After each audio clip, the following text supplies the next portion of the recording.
पाई। काहे कुछ बात का? हाँ, काहे कि हमार शादी के हुआ से तय हो गइल बा। अब तू हमके भुला जा।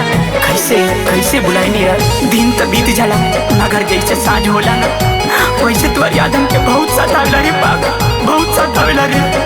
अब ना जी पाए थोड़ी बिना।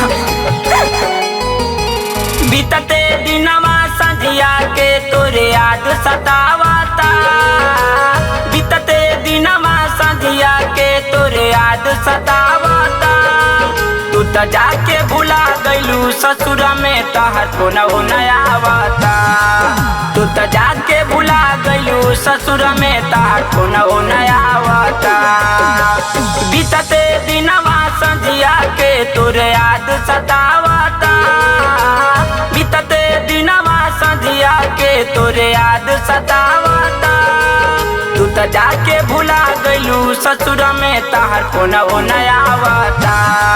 तू तो जाके भुला गइलू ससुर में तहर फोनवो नया आवता।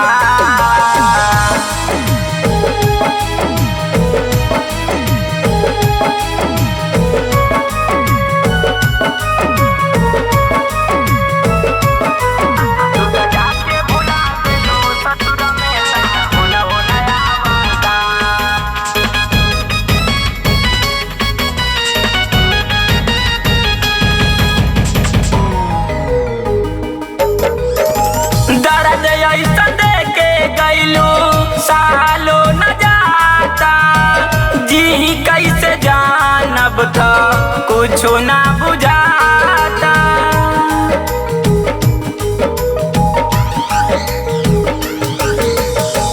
दर्द ऐसा देके गइलू सालो न जाता, जी कैसे जानब था कुछो ना बुझाता। जी कैसे जानब त कुछो ना बुझाता। याद आवे तोरे रतिया में करे जको कावता, याद आवे तोरे रतिया में करे जको कावता। तू तो जाके भुला गइलू ससुर में तहर फोनवो नया आवता। तू तो जाके भुला गइलू ससुर में तहर फोनवो नया आवता।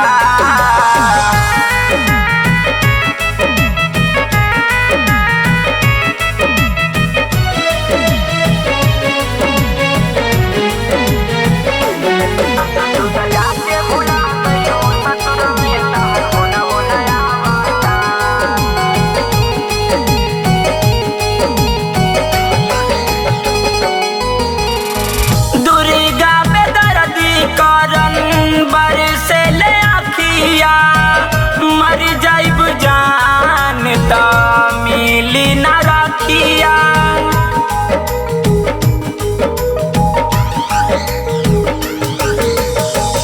मुन्ना प्रेम रोहित बरसे ले अखिया। मर जाइब जान त मिली ना रखिया, मर जाइब जान त मिली ना रखिया। कैसे भुलाई तारा के दिल भूल न पावता, कैसे भुलाई तारा के दिल भूल न पावता। तू तो जाके भुला गइलू ससुर में तहर फोनवो नया आवता। तू तो जाके भुला गइलू ससुर में तहर फोनवो नया आवता।